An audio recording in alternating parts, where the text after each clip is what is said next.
You're listening to Raised You Better, the mother-son podcast where generational differences, hot topics, and everyday hot-button issues collide, sometimes resulting in one of us saying, I raised you better. I'm Jesse, and joining me, my mother, Kathleen. Hello. And a special guest today, my auntie, Kim. Hello. We're close, we care, and we agree mostly, except when we don't. Each week, we dig into the issues, culture, and beliefs and try to understand each other just a tad bit better. This is Real Family. This is Raised You Better. Okay, on today's episode, we're talking about trust and whether the internet has completely destroyed it. We're all going mad. We're also going to get into, should parents follow their kids online, whether parents should follow their kids' friends online, that might be a no-no, the modern no sleepover movement, and also the viral tomato theory, and why harmless internet posts have become controversial. So let's first start off with our caller hotline. Go ahead, Mom. All right. So, this is a woman who has an adult child still living at home. Okay. I still wake up my 19-year-old for work, remind them about appointments, and help keep their lives on track because if I don't, I'm afraid things will fall apart. Am I helping or am I hurting? I'm going to say immediate off the bat, you're helping. That's an addition. I don't think that's enabling. You're not. Is there bad behaviors going on? So from what I can scrape off from that statement. And I'm going to say that because you relied on me doing that for you. Sure. Did I rely or were you so happy to do it and beat me to it that it just I don't know that I was happy to do it, but I was. I definitely this resonates. You would have done it feel either like way. If I didn't, I would be staring at the clock. Okay, oh my God! I know he's got to be to work at 9. This is the key difference. Would he be able to do these things without you? For example, when I lived at your house, you did my laundry most of the time. Did I know how to wash clothes? I did from age 7. I knew how to use the washer and the dryer. Did I know how to load the dishwasher? Yes. Did I know how to pick up the phone and make an appointment or order something? Absolutely. Did you prefer to do it? Yes, because I think it's just mainly your personality type that chooses to do it because of the control. I couldn't stand the wet frickin' towels on the floor in the bathroom. Sure. And when we generalize it or we assign all of that to a wet towel, it's kind of, you could put lipstick on a pig and call it pretty, right? Oh my God. But the greater issue there, well, it's a non-issue, is that you like to do it. Yes. You took pleasure in doing that. It made you probably feel useful, valued. It was probably a way that you showed your love. Definitely. That's where that's what I'm saying. Yeah, so definitely really, we need more information. Is this putting him at risk for, are you, what am I trying to say here? Are you, enabler? Enabler. I'm like, are you a what? I really, this resonates with me a lot because I had 2 kids move out like right at 18 and then you just lingered, relished in the fact that you liked being home, I think. And to me, I am very OCD about the house cleanliness. Sure. So rituals. Structure. Yes. And for sure. If I'm honest, I am 100% that way now. Maybe not when I was living there. And also when I was living with you during that time when I should have been moving out, it was also like mid-pandemic. So there was other worries. True. Yeah. And you're like germs and I was going out places. That was a rough time. It moved that along. But had we not been in a pandemic, I would have juiced that. And I'm sure you would have kind of allowed that people are moving back in with their parents. I know. Yeah. Well, we had 2 older kids move back in a year each. And that's why Lawrence will always say, you do not live here. I'm letting you stay here. That's like his claim to fame because he's so worried that somebody else, between 6 of our kids, like we've already had 3 come back. Sure. You, Auntie Kim, you had my cousin live with you after being out of state. She had a boyfriend. What are your thoughts on this? Ooh, I think for my girl, it's different because I had girls and boys. And so it was, you have the boys. And so I think that it does give your mom a lot of purpose to help you out. And if I was in your shoes, I would have gladly let her do everything. Totally. Gladly. She is right there doing it. Why bother? She almost more she beat us to it. Always, you know? always. Right. So why do it if you've got somebody doing that? Now with girls, it's a little bit different because I think that, we butt heads a little bit more. Sure. And we have similar issues, I would say, but I'm not sure. Maybe you can't place yourself in this position exactly is what you're thinking. Yeah, maybe. She is different in the fact that I made them do a lot. She had rules, and if you didn't follow the rules, there were consequences, and she followed through with the consequences. Yes. I wasn't the greatest at following through with the consequences. Okay. I would disagree because I remember there were strict guidelines. We get good grades, otherwise we lose our phone. Yeah. We either work or do a sport. Yes. And that was kind of a constant up until we graduated high school. Maybe a little bit afterwards. I still maintained a normal schedule at Pongo's. Yeah. I worked there pretty regularly. Rules.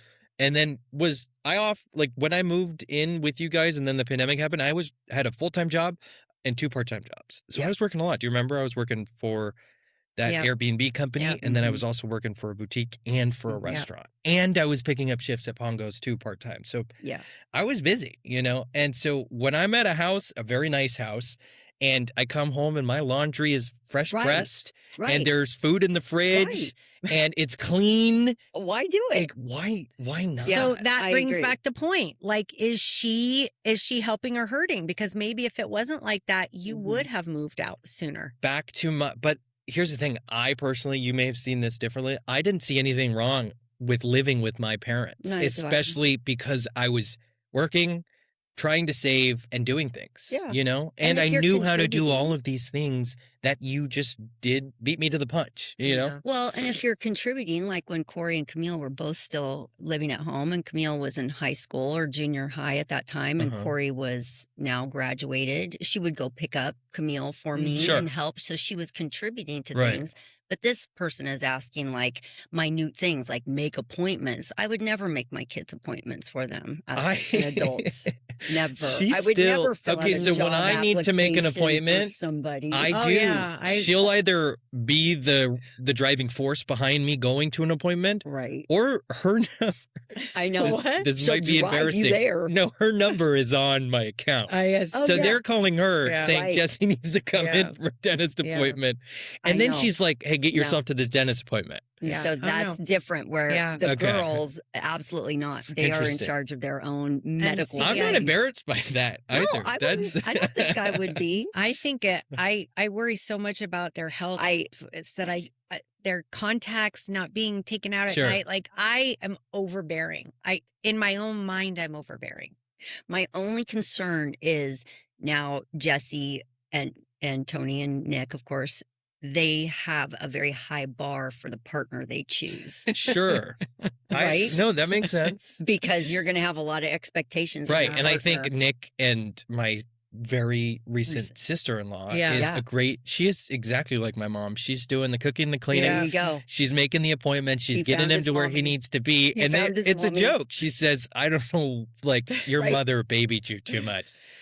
Personally, for me, I like being independent. I don't see myself being in a long-term relationship for a while. So you never know. That's I'm going to be leaning on you for a little bit longer. When it happens. That's when it happens. You're not looking. That's right. Always the good stuff happens when you're not looking. You just might put that out into the atmosphere.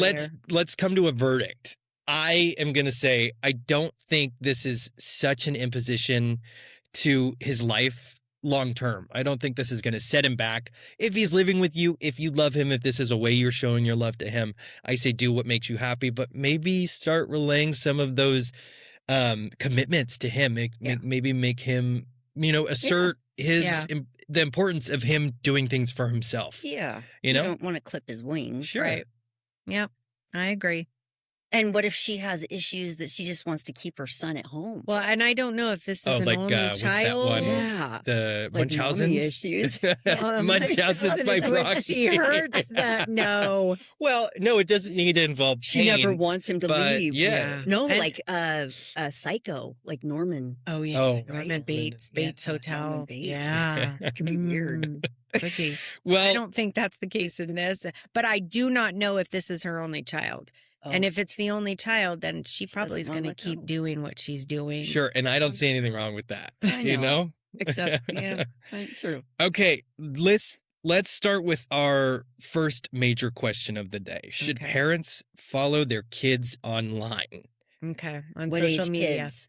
I'm going to say I have teenager in my notes, so let's start there. Should an adult parent be following their teenager online? I did. For teenagers.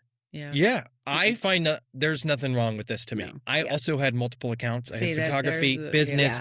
private, fake, burner, and main. I know. So would I let you follow my fake or burner account? Absolutely the fuck not. No, I know. But I don't see anything wrong with this. Yeah. What are your guys' thoughts?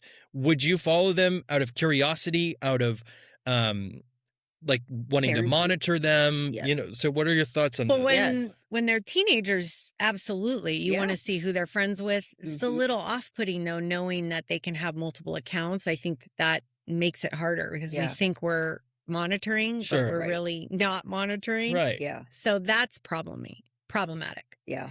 Once they turn adults, like with my older son, I follow him on Facebook. I will not follow him on Instagram. Sure. Mm-hmm. And that is because he does wheelies on his motorcycle. and that scares the shit out of me. Mm-hmm. So, I'm not going to put myself through that. Sure. What if it meant a lot to him to see you like your name pop up as a like on his post? Oh, I'm sure it doesn't. But he has shown me one of those videos before. I have seen it, and I choose not to follow him on that.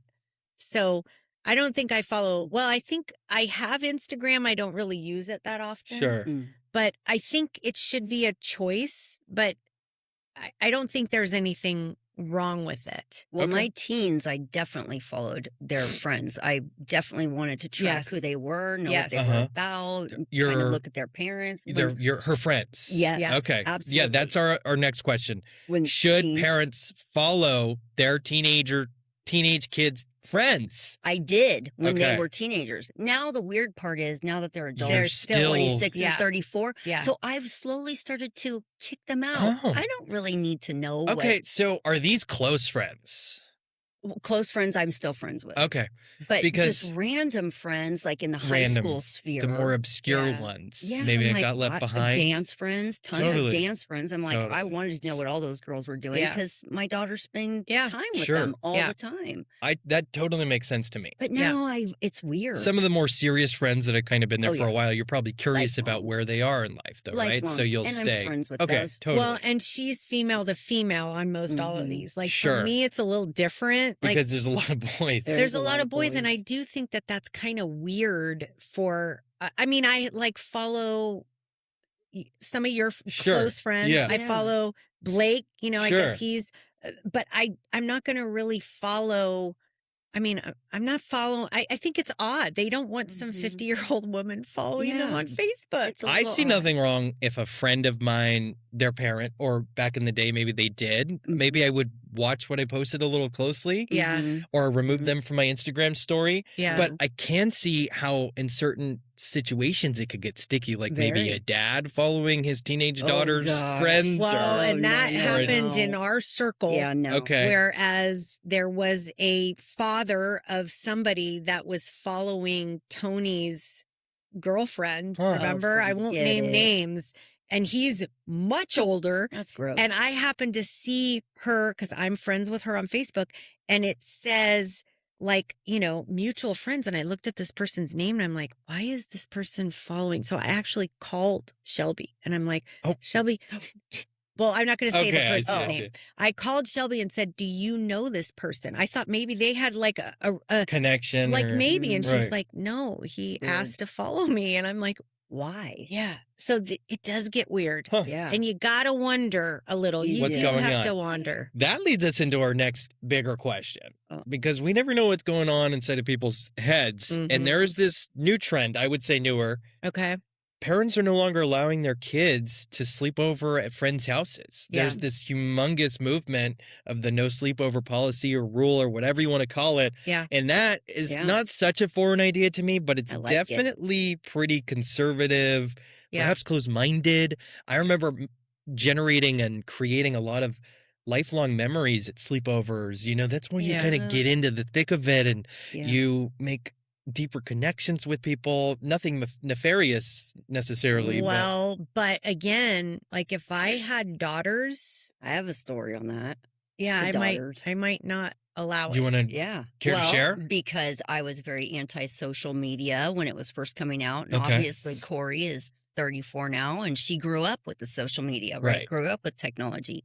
And so I was it was all Craigslist and MySpace, and I was you will not do this because of where I work and hearing horror stories. Absolutely. So what did she do at a sleepover? And the parents of Corey's friends knew my policy. But they went to a friend's grandma's house, stayed the night, and I'm thinking, oh, they're at grandma's house. Yeah. That's sweet. And she built a MySpace page. And, of course, I blew a gasket because, of course, I find out, like all parents do eventually. Shit rises to the surface. Yeah. So, I was really upset. And that was pretty much kind of like, okay, sleepovers aren't very safe anymore. Sure. So and that seems like a pretty... think about it now. Think about the things they'd be doing now. There's probably more scarier reasons why some parents are opting out of sleepovers. Well, yeah, especially if you do have females and you don't know who's in that house, if they have older siblings, if they have weapons. Or cameras in the bathroom. Yeah. Gross. Yeah, it's a lot different now. Yeah. But remember what I had to go through with you guys. Like I would have to call the parent. Totally. I would have to say, are you going to be home? Right. With Nick's first sleepover, I remember saying, do you have any guns in the house? They said yes. I asked, are they in a lock safe? I went through this list of things. Now, he was my first, right? And he only lasted until 2 a.m. when I got the phone call and he wanted to come home.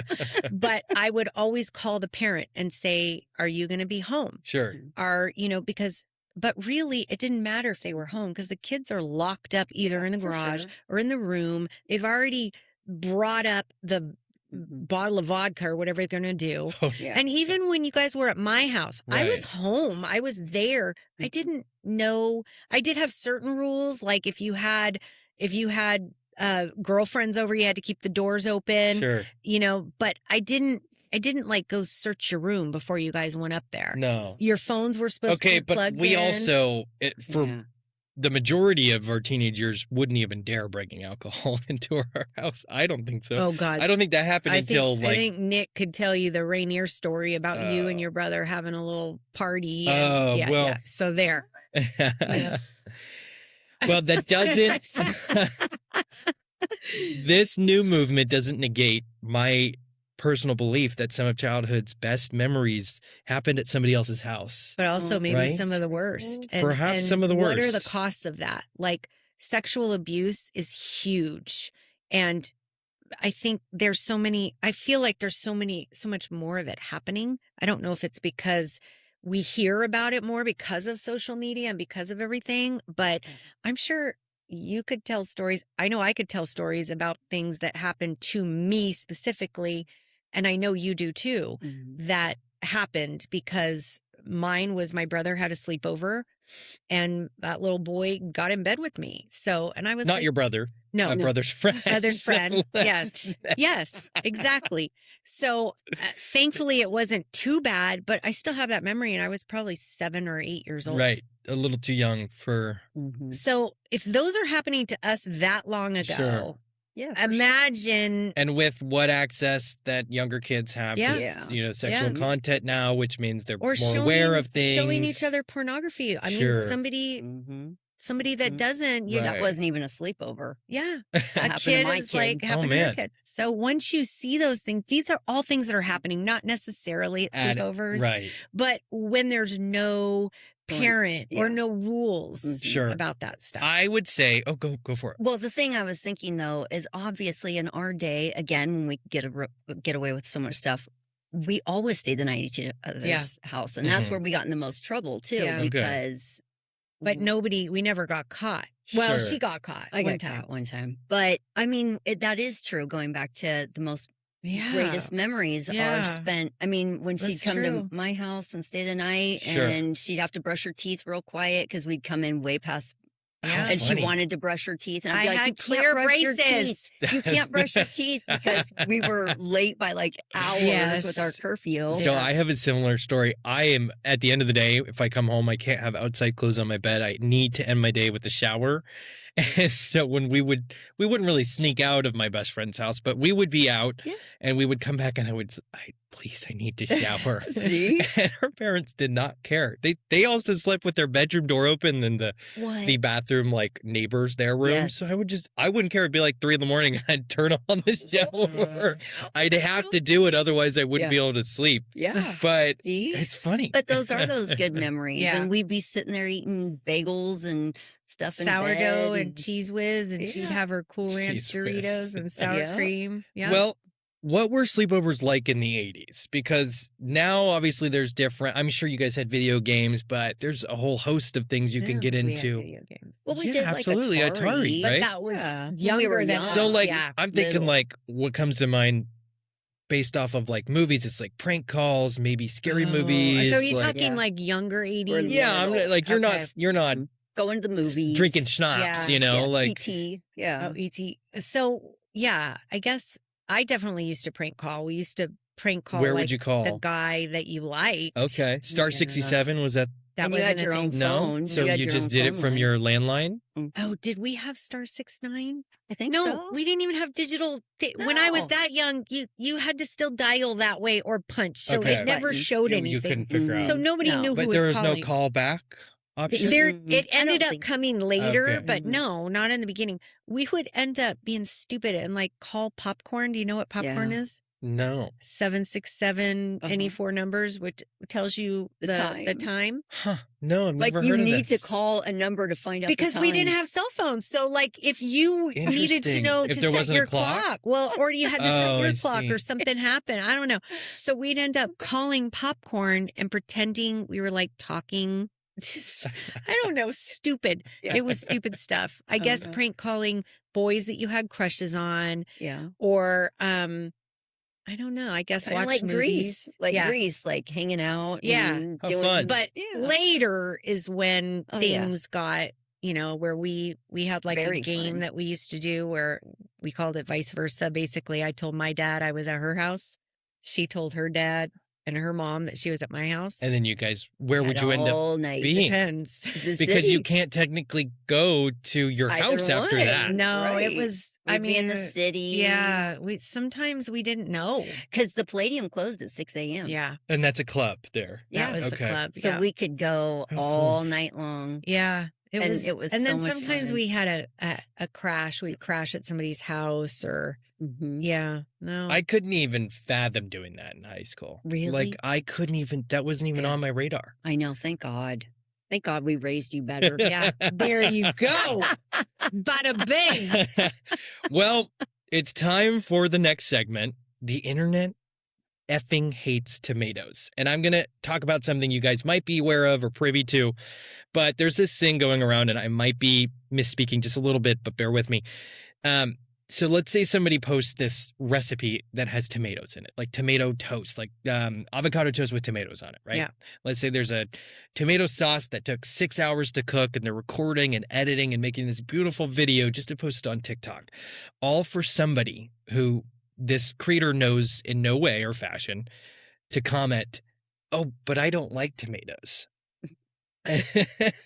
And so this is what's referenced to as the tomato theory. It's like a harmless post online, somebody saying they hate tomatoes, and it's like, what's the point of Yeah. this, right? Yeah. So why are harmless things becoming discourse? Is this rage bait, if you guys are familiar with rage bait, internet negativity, but like, Totally. Yeah. what makes a person feel so, I guess, entitled, Superior. like, Yeah. almost like, oh, I made this video and cut it and edited it just for you.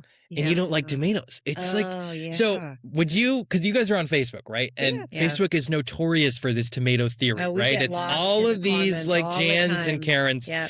Yeah. like commenting the most outrageous things that are just so dumb to Yes. me, right? Yeah. Yes. Are you guys guilty of the tomato theory? Do you ever find yourself commenting on a post that, is pointless essentially? Because what is it offering to society? Is her value in it? You know what I mean? Are we guilty of accidentally maybe saying something? Perhaps. I would think I mean, I don't think anyone could avoid. I definitely don't. I think it's stupid. I think.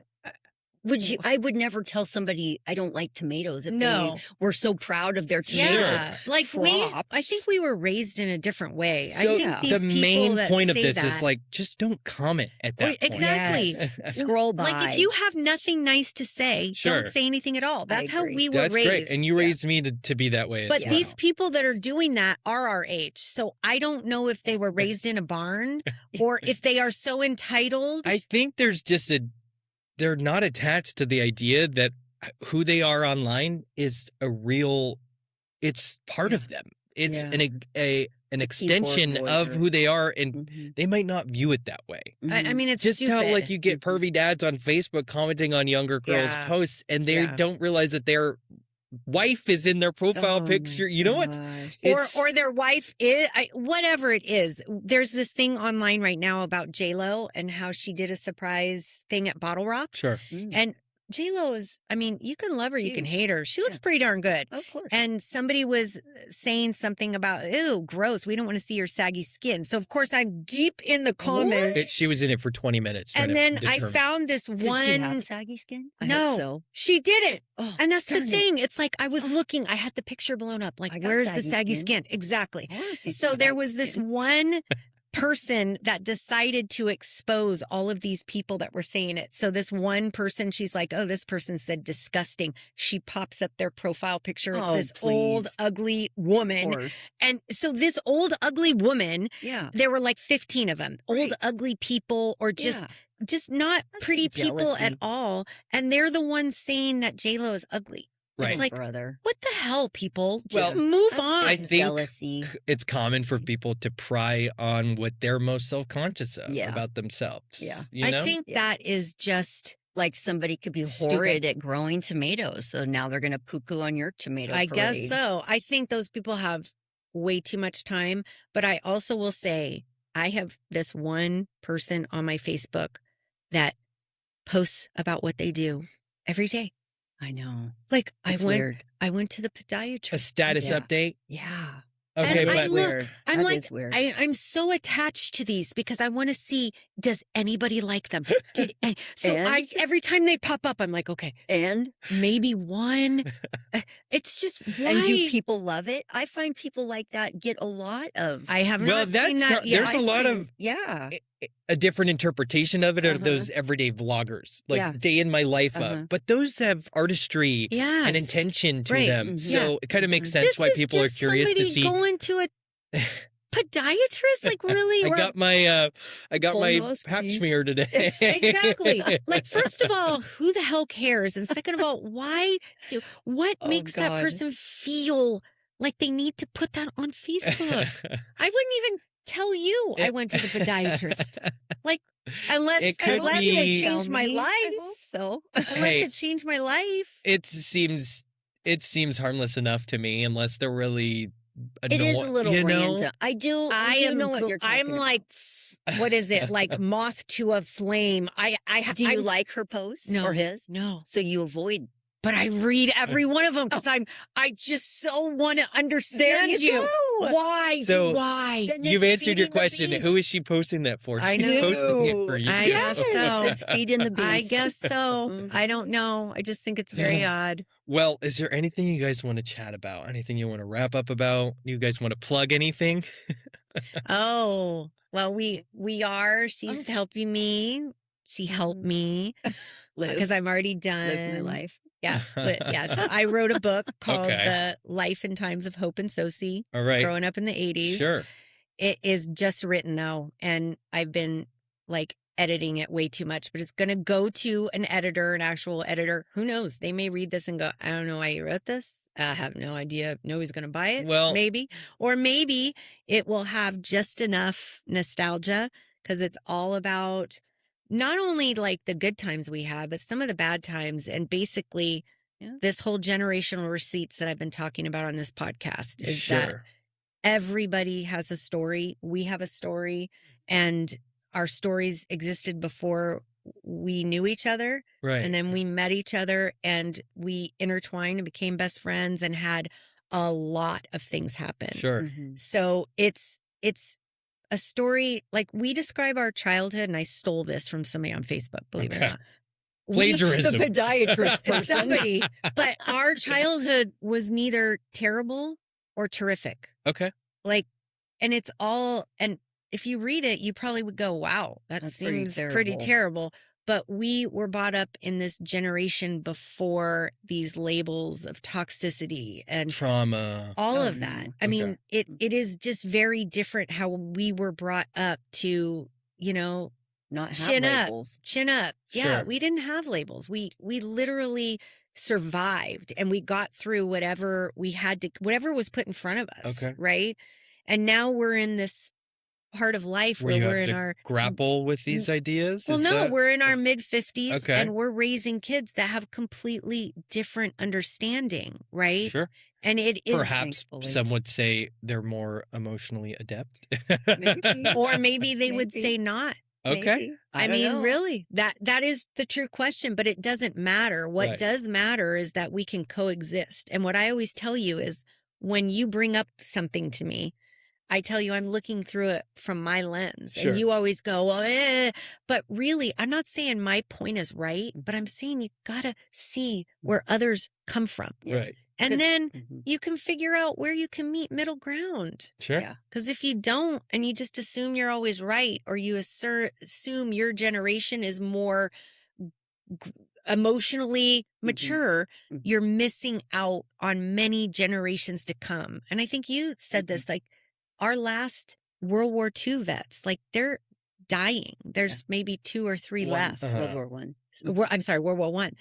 Those stories are very much part of our history, and they may not all be good history, but it happened and we lived through it and we can learn from it. Sure. And so that is kind of the message. But with fun, nostalgic stories of us stumbling through basically a life where we didn't have supervision. I love it. People... And we have these parallel lives, but we're really kind of yin and yang to each other. Sure. You know, we have so many different interests, but that's kind of our bind too. It's kind of interesting.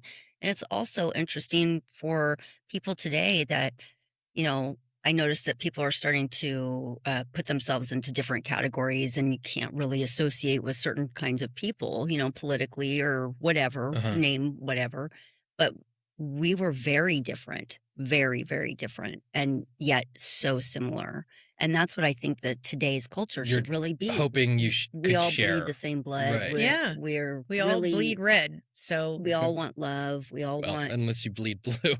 Don't do that. Don't do that. You know, but we all God. want love, and we all want connection, and we all want all these things. Sure. And it doesn't. What is good about this is, with our generation, our Gen Xers, we didn't really communicate with our boomer parents. We did not communicate at all. No. It was a big division. Like they didn't know anything, and they didn't want to know anything. Yeah. Sure. Whereas you guys have an opportunity, and I have an opportunity with my millennial and Gen Xer, or Gen Zer, sorry, that we communicate. Yeah. And it'll probably even going thing. forward, newer generations will communicate even more. I hope so. Right. From your lips to God's ears. Yeah. But productively communicate. Sure. Because some of the communication that's out right now, it's not very productive. Yes. I would agree. Yeah. So that's it. Well, let's talk about this book a little bit more. I'd love for you to read me the back, you know. No, I don't have that. You don't have the back, yet. Rick? What is it? What's that called? Yeah, like the back cover. Yeah, Sure. No, I don't have it yet. We'll have to work on that. We'll read it here. To come soon. To be continued. That's right. Well, thank you for listening to Raise You Better. You guys want to say goodbye? Bye. Goodbye.